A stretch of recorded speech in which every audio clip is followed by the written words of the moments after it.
Hoje vamos aprender um pouquinho mais a respeito, então, da volta de Jesus. Só no Novo Testamento, nós temos mais de 300 textos que falam a respeito da volta de Jesus. Um deles é um que você conhece de cor. Não se turbe o vosso coração. Vamos falar juntos? Não se turbe o vosso coração. Credes em Deus, credes também em mim. Na casa de meu pai há muitas moradas. Se assim não fora, eu vou-lo teria dito, pois vou preparar-vos lugar. E quando eu for e vos preparar lugar, voltarei e vos receberei para mim mesmo, para que onde eu estou, estejais vós também. Amém? Ele foi preparar lugar. Há quantos anos ele está preparando lugar? 2000 anos. Imagina como está ficando a casa, né?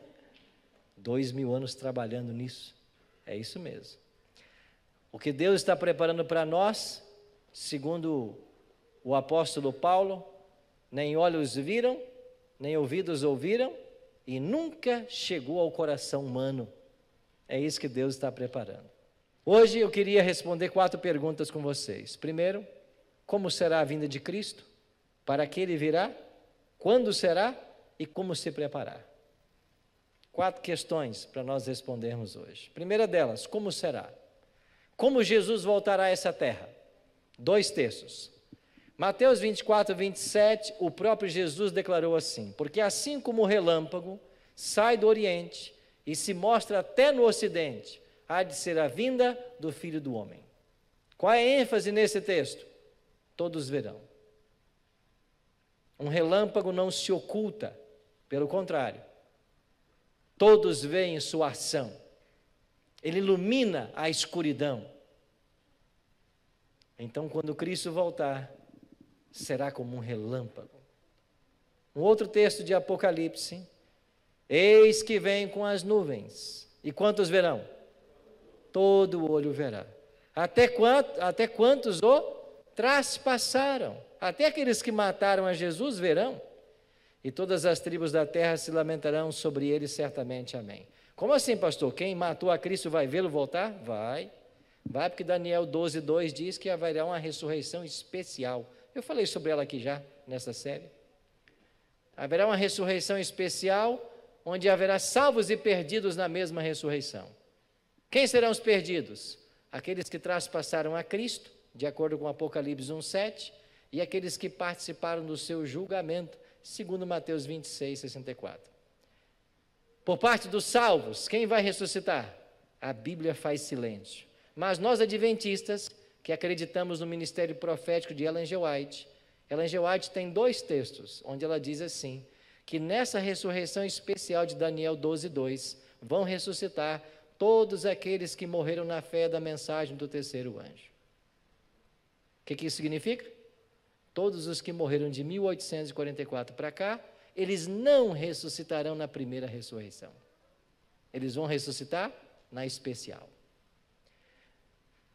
Mas pastor, espera aí. Essa história que Jesus vai voltar, mas nós não vamos ser arrebatados? Essa história de arrebatamento secreto, não tem nada disso na Bíblia. Como não, pastor? A igreja não vai ser arrebatada? Claro que não. Jesus não vai levar ninguém antes. E nós vamos ler aqui alguns textos nessa noite que vão deixar isso muito claro. A igreja não vai ser arrebatada. Alguns tentam usar 1, 2 textos da Bíblia, quando Jesus disse que um será tomado e outro deixado, 2 estarão no campo, um será tomado e outro deixado. Ele não quer dizer que vai ser arrebatado. Ele quer dizer que podem as pessoas estarem juntas, mas uma pode ser salva e a outra não. Agora, quem disse para você que nós vamos ser arrebatados? Nós não vamos. A palavra arrebatamento é usada por Paulo no contexto da volta de Cristo. E eu vou ler essa palavra aqui nos escritos dele hoje. E eu volto a falar sobre esse assunto. Mas eu já vou adiantando. Não existe essa história de arrebatamento secreto. Ninguém vai ser arrebatado. Arrebatados todos os salvos serão na volta de Cristo. E aí o sentido do texto é tomados. Tomados e levados para os céus. Arrebatados antes disso? Ninguém. Mas eu volto a esse assunto. Para que virá Jesus? E esse texto próximo já vai nos ajudar a contrapor melhor a questão do arrebatamento. Cristo disse assim, em Mateus 16, 27, porque o Filho do Homem há de vir na glória de seu Pai com os seus anjos, então retribuirá a cada um conforme as suas obras. Quando é que Jesus dará a recompensa? Quando ele voltar. Aqui está dizendo, quando ele vir na glória de seu Pai. Então ninguém vai receber a recompensa antes, exceto aqueles que a Bíblia afirma que já receberam. Vamos contar nos dedos? Moisés, Enoque, Elias, acabou. Por nome só os 3. Tem mais um grupo, aqueles que ressuscitaram com Jesus, mas a Bíblia não dá nome. Então por nome são 3, Moisés, Elias, Enoque. Excetuando os 3 e aqueles que ressuscitaram com Cristo, que a Bíblia não dá o nome, todos só irão receber a recompensa quando Jesus voltar. Eu tinha um ancião na minha infância, que era muito positivo nos seus ensinos, nas suas pregações. Falamos ancião, os líderes da igreja, não que a pessoa seja idosa, né? Mas um desses líderes da igreja onde eu frequentava quando pequeno, um dia faleceu um irmão dele, que não era adventista, era de uma igreja que acreditava na recompensa imediata após a morte. E esse meu amigo, ancião da minha igreja, foi para o cemitério. E quando lá chegaram, o pastor do irmão dele começou a fazer o sermão fúnebre. E em dado momento disse assim para a família, o irmão fulano está aqui, mas não chorem por ele, porque a alma já está na glória, com o Pai. E esse ancião disse assim, pastor, não minta para a minha família. Meu irmão está aqui, a alma dele não está na glória. Não existe isso. Você consegue imaginar a cara que o pastor fez? Eu não sei se teria coragem de fazer isso, né? Publicamente, assim, com o pastor. Então não existe essa história de morreu, vai para o céu, morreu, vai para o inferno, vai para o purgatório. Não existe isso. São invenções humanas. A pessoa morre e está morta. Até quando? Até a ressurreição. Ou a primeira ou a segunda. Jesus falou das duas. Você quer ver um outro texto que vai nos ajudar? Eis que venho sem demora, disse Cristo, e comigo está o galardão que tenho para retribuir a cada um segundo as suas obras. Quando Jesus voltar, é aí que os salvos receberão a recompensa, não antes disso. Quais são as consequências da volta de Jesus? Para 4 grupos: para os vivos justos, para os justos mortos, para os ímpios vivos, para os ímpios mortos. Se resume a isso. A volta de Cristo terá consequências para esses 4 grupos. E eu e você vamos nos enquadrar num deles. Qual que você escolhe? 1, 2, 3 ou 4? 1, né? Eu vou no 1 também. Ninguém quer morrer, né? Então vamos lá, o que vai acontecer com os justos que ficarem vivos? A palavra de Deus diz assim, eis que vos digo um mistério, o apóstolo Paulo, nem todos dormiremos. O que significa dormir para Paulo? Morrer. Para a Bíblia, a morte é um sono, só isso. Nem todos dormiremos, mas transformados seremos todos. No momento, num abrir e fechar de olhos, ao ressoar da última trombeta. A trombeta soará e os mortos ressuscitarão incorruptíveis. E Paulo continua, e nós seremos transformados. Por quê? Porque Paulo achava que ele não morreria. Paulo achava que Cristo voltaria nos seus dias.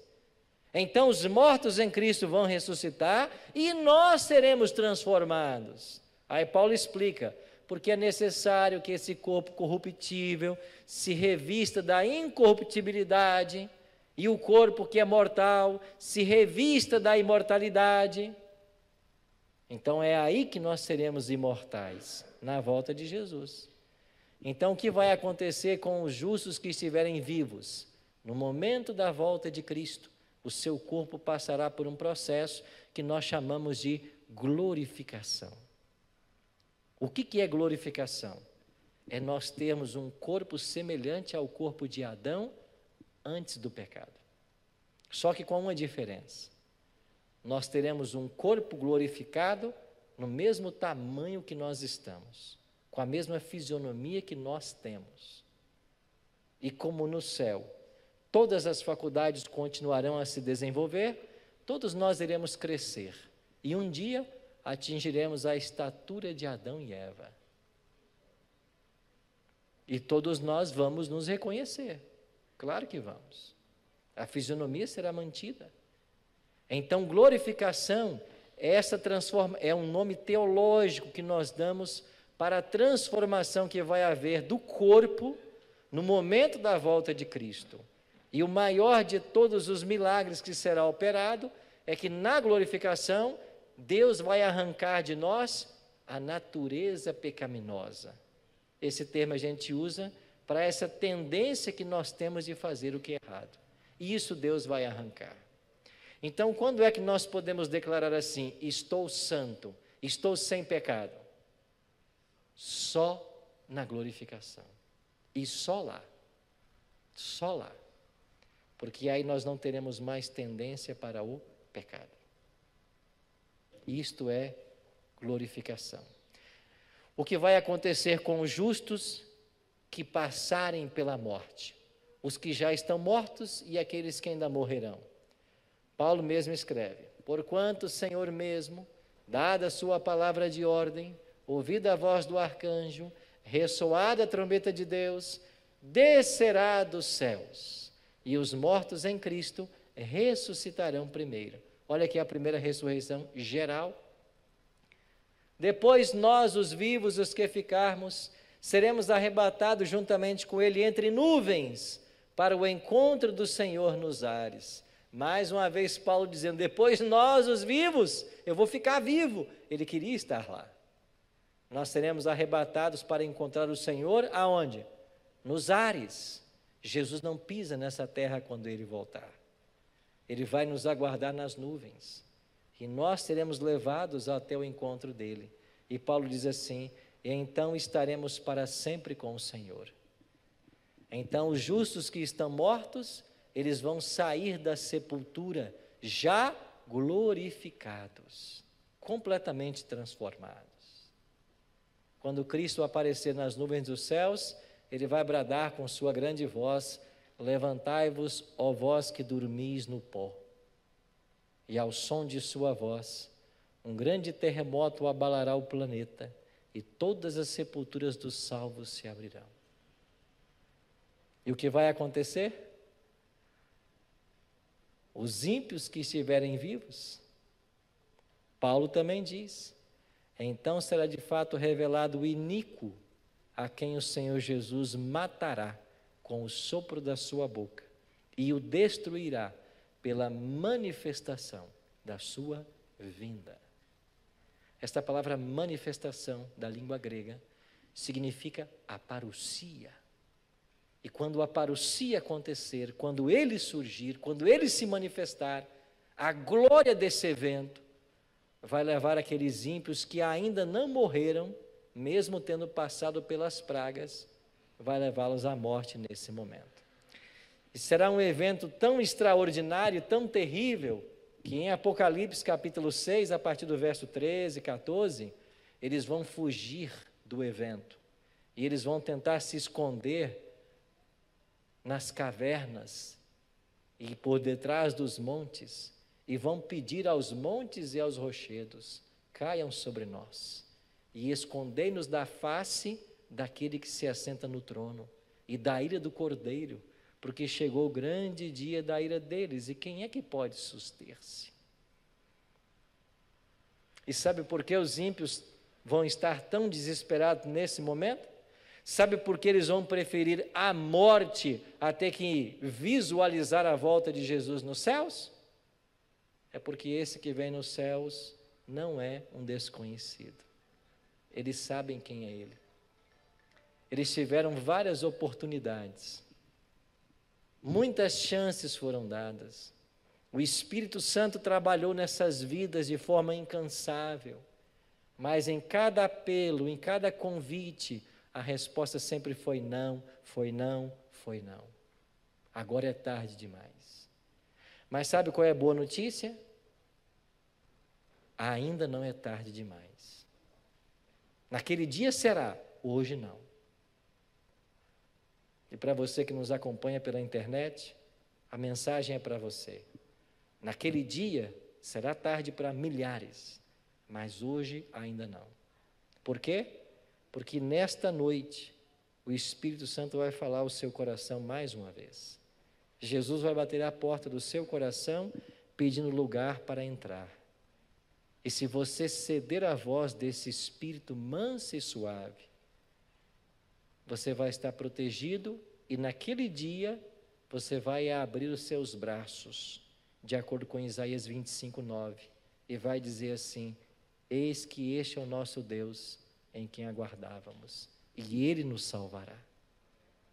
Então você vai ter que enfrentar a volta de Jesus. E só vai haver duas reações. Uns que vão abrir os braços para recebê-lo com alegria, e outros que vão preferir a morte a ter que encontrá-lo, porque rejeitaram todos os seus apelos. É por isso que o assunto é tão sério. É por isso que a Bíblia trata desse assunto tão sério. E os ímpios que estiverem mortos, o que vai acontecer com eles? Nada. O Apocalipse diz assim: os restantes dos mortos não reviveram, até que se completassem os 1000 anos. 1000 anos depois, os ímpios ressuscitarão. Mas na volta de Cristo, não, eles permanecem lá, nos sepulcros. Eles não verão a volta de Jesus. E tem muita gente curiosa, né? Pastor, como é que é essa história de morrer 1000 anos? Gente, morrer é igual dormir. É por isso que a Bíblia fala que a morte é um sono. Você ontem deitou, não sei que horas, 10, 11, dormiu 7, 8 horas, acordou, você não viu nada. Assim quem morre. E não importa se a pessoa morreu há uma semana, ou há 100 anos atrás, ou há 1000 anos, para ele não passou tempo nenhum. Ele fechou os olhos na morte e vai abri-lo na ressurreição, ou na primeira, ou na segunda. Mas a gente está aqui para não pegar nenhuma das duas, né? Para ficar vivo. Mas se Deus nos chamar, que seja a primeira, né? E quando Jesus voltar, quem é que vem com ele? Esse texto é interessante. Jesus mesmo foi quem diz assim: quando vier o Filho do Homem, na sua majestade, e todos os anjos com ele, gravou? Quem é que vem com Jesus? Todos os anjos. É por isso que você vai para Apocalipse capítulo 8, verso 1, e lá diz assim: quando o Cordeiro abriu o 7º selo, houve silêncio no céu por quanto tempo? Cerca de meia hora. E cerca de meia hora profética é uma semana. O céu vai estar em silêncio durante uma semana. E esse período de uma semana é o prazo que nós vamos gastar para viajar daqui para o céu. E o céu vai estar em silêncio porque não vai ter nenhum anjo cantando. Por quê? Porque todos eles virão com Jesus. Agora, para que tanto anjo na volta de Jesus? Eu vou explicar. É porque eles terão a missão de reunir as famílias de todas as eras. E eles vão levar os pais até os braços dos filhos, os filhos aos braços dos pais, irmão vai encontrar irmão, esposo vai encontrar esposo, cônjuge. Vai ser uma reunião extraordinária. Não só encontrar as pessoas que nós conhecemos aqui, que nós amamos, mas nós vamos nos encontrar com os grandes heróis da Bíblia. Nós vamos conhecê-los, conhecer Noé, conhecer Moisés, conhecer Elias, Enoque, Abraão, Isaque, Jacó, João, Pedro, Paulo. Nós vamos com Judas, não é os Iscariotes não, é o outro. Vamos conhecê-lo também, o que escreveu na Bíblia, o meio-irmão de Jesus. Nós vamos conhecer tanta gente. Os anjos vão reunir as famílias, e nós teremos uma eterna família no céu. E sabe o que eu imagino? Que quando os nossos olhos se abrirem nesse glorioso dia, O primeiro anjo que nós vamos visualizar é aquele que nós chamamos anjo da guarda, né? É o anjo que Deus nos deu quando nós nascemos. É um anjo que Deus designou para ser o nosso guardador. Um anjo para nos acompanhar ao longo de toda a vida. Pastor, então quando isso vai acontecer? A gente quer que isso seja logo. Quando vai ser? Jesus falou assim: mas a respeito daquele dia e hora, quem sabe? Ninguém. Ninguém. Nem os anjos, porque eles não são oniscientes. Nem quem? O Filho. Ah, mas Jesus não sabia? Na sua natureza humana, ele não sabia. Enquanto homem, ele não sabia. Não é que ele perdeu a natureza divina, né? Ele não perdeu. Mas ele não fez uso dela durante os 33 anos da encarnação. E como ele não fez uso da natureza divina, enquanto encarnado, como homem, ele não sabia. Quem sabe somente? O Pai. Agora, o Pai tem uma data marcada. O Pai tem. O Pai sabe. E essa data o Pai já marcou pensando em nós. Pensando em cada filho, em cada filha. Deus, quando marcou a data da volta do Filho dele, Ele levou em conta a sua história, a minha história. Mas Deus tem um plano muito bem elaborado. Um plano que não sofre retardos. E na hora certa o Pai vai ordenar o Filho que venha. Nós não sabemos o dia nem a hora. Mas como temos visto ao longo desta semana, ao longo desta série, estamos vivendo no calendário profético, nos últimos grãos da ampulheta divina do tempo. Os últimos grãos. E logo Cristo vai voltar. E a pergunta-chave que nós temos que responder nessa noite é a seguinte: como se preparar? Já que eu não sei, como que eu posso me preparar para esse evento? Jesus diz assim: vigiai, pois, a todo tempo, orando, para que possais escapar de todas essas coisas que têm de suceder e estar em pé na presença do Filho do Homem. Como eu posso me preparar? Vigiando. E aí você tem no Evangelho várias parábolas contadas por Cristo, falando a respeito da necessidade de vigilância. A parábola das 10 virgens, a parábola dos talentos. Então nós temos várias parábolas que foram contadas para ensinar o seguinte: você tem que vigiar em todo o tempo. A todo momento nós temos que estar em oração e em preparo, justamente por não sabermos quando isso acontecerá. O certo é que todo ser humano terá apenas dois destinos, duas direções: ou ele será salvo, ou ele será condenado. E a única saída que eu e você temos, qual é? É nos colocarmos nas mãos de Deus todos os dias, clamando a Ele por misericórdia e pedindo a Ele que nos ajude nesse preparo para o tempo final. Eu tenho uma família grande, aqui alguns conhecem meus familiares. Essa foto está bem antiga, né? Mas é uma das que eu tenho, onde todos estavam reunidos. Eu perdi meu pai, seu José, e perdi esse irmão ao centro, de camisa branca, João. Dos 11, hoje 9 estão vivos. Eu perdi um pai e perdi um irmão. E nós não éramos adventistas.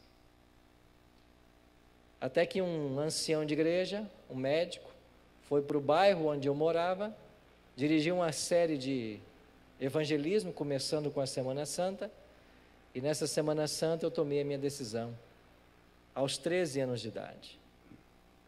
Eu fui o único da família que assistiu a essa semana e tomei a minha decisão pelo batismo. Na realidade, naquela série de evangelismo que esse médico fez, que durou mais ou menos 60 noites, só houve um batismo, só o meu. E eu disse para ele, de que ele havia ido naquele bairro só para me buscar. E ele me acompanhou na minha jornada cristã, até o 3º ano de teologia, quando ele faleceu. Quando eu fiz 17 anos, foi no ano de 1989, a Igreja Adventista no Brasil estava lançando uma campanha chamada Nacional 89. Eu tinha 17 anos naquele ano, e aí eu me propus a fazer uma série de evangelismo também, porque foi quando foi introduzido no Brasil o seminário As Revelações do Apocalipse, do pastor Daniel Belvedere. Então eu estudava à noite, e eu pedi à diretora da minha escola que deixasse na sexta-noite, já que eu não ia para a aula, que eu dirigisse um seminário na escola. E ela deixou. E eu fazia um seminário do Apocalipse na escola e fazia um outro no meu bairro domingo à noite. Então na sexta era na escola, no domingo à noite no meu bairro. Naquele primeiro evangelismo que eu fiz, 6 pessoas se batizaram. Para mim foi uma alegria muito grande. Depois se batizaram alguns irmãos, sobrinhos, primos, e a família começou a vir. Mas tinha uma que eu queria muito que viesse, Dona Adelaide. Mas eu ficava pensando comigo, como que essa mulher vai compreender santuário? Ela é semi-analfabeta. Mal escreve o nome, coitada. Trabalhou a vida inteira, nem cresceu de tanto que trabalhou. Quando eu abraço minha mãe, eu ponho ela embaixo do meu queixo, exatamente aqui ela bate. Tanto que trabalhou que nem cresceu. Criando 9 filhos, eu faço isso com 3, imagine com 9.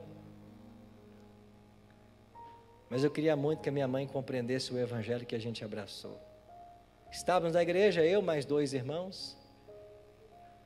Eu fazia o ensino médio numa escola pública, caminhava 40 quilômetros para chegar na escola, depois mais 40, caminhava 40 minutos para ir para a escola, depois mais 40 para voltar toda noite. E eu saí da escola às 11 horas, chegava às 11h40 em casa. E toda noite quando eu chegava, lá estava minha mãe sentadinha na sala esperando. Falei, mãe, vai dormir, mãe. Falei, eu estava esperando você chegar. Mãe, eu vou chegar todo dia às 11h40, vá dormir. Mas mãe não tem jeito. E ela não dormia enquanto eu não chegava. E eu fazia uma coisa. Depois que minha mãe adormecia, passada a meia-noite, eu entrava bem silencioso no quarto dela, me colocava de joelhos na beira da cama dela e orava para Deus e falava assim, Senhor, eu não sei como que essa mulher vai entender o que eu estou entendendo da Bíblia, mas alcance essa mulher. Eu não posso ir para o céu sem ela. Várias noites eu entrei no quarto dela e me colocava de joelhos pertinho da cama dela e orava por ela. Eu fiz 18 anos, passei no vestibular, fui para a Bahia fazer teologia. E enquanto eu estava lá na Bahia, a minha mãe teve um sonho. Minha mãe sonhou que Jesus estava voltando. Ela viu as nuvens se enrolando. Ela viu Cristo e os anjos. E daqui a pouco ela viu os anjos passando a toda velocidade, de um lado para o outro, recolhendo os salvos. E esses anjos foram até a nossa casa. Me pegaram e mais 2 irmãos que estavam na igreja. E os anjos estavam nos levando. E ela contou para mim que no sonho, ela agarrou a veste do anjo e disse, eu também quero ir. E o anjo reverente se voltou e disse, você não pode. Você não está batizada. E com essa fala do anjo, que ela acordou. Acordou em prantos, chorando, porque os filhos estavam indo para o céu e ela estava ficando. Eu estava na Bahia, ela chamou uma tia minha adventista e disse, eu quero ser batizada. E ela foi. O dízimo separa com muito cuidado. Hoje ela está com 85. Mas esta fala do anjo mostrou para minha mãe o que, quem sabe, dezenas de estudos não fariam. A necessidade de preparo. O evento da volta. Eu estou falando para alguém agora que conhece essa mensagem há muito tempo, né? Talvez a tua esposa tenha orado por você por 20, 30 anos e você nunca se decidiu. Sabe o que pode acontecer? Você perder o maior dom que o céu pode outorgar ao ser humano, que é a vida eterna.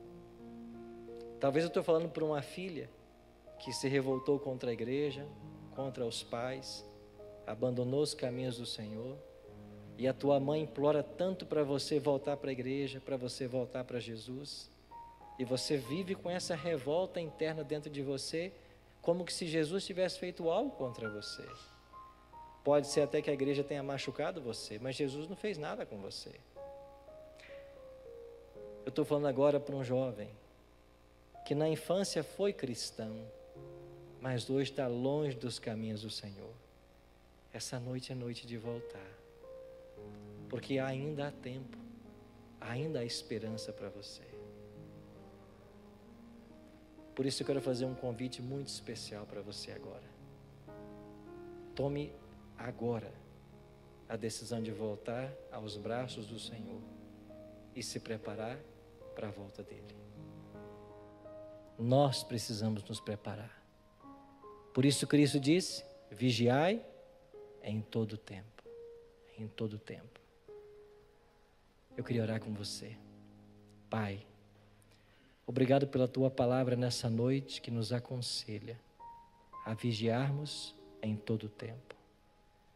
Nós queremos estar atentos aos eventos finais que estão tendo lugar e nós queremos nos preparar para a tua breve volta. Por isso, bom Deus, que o teu Espírito trabalhe poderosamente em nosso coração, nos ajudando em cada situação, em cada momento. Abençoe também os que nos assistem agora pela internet. Que o teu bom e santo Espírito possa abraçar todos esses que estão se decidindo. E se porventura houver alguém ainda em cima do muro, alguém indeciso, por favor, Senhor, toque nesta vida, para que a decisão seja tomada o mais breve possível, para que através de uma entrega ao Senhor e do batismo, estejamos prontos para te receber. Cuida de todos nós, é a nossa oração, em nome e por amor de Jesus. Amém.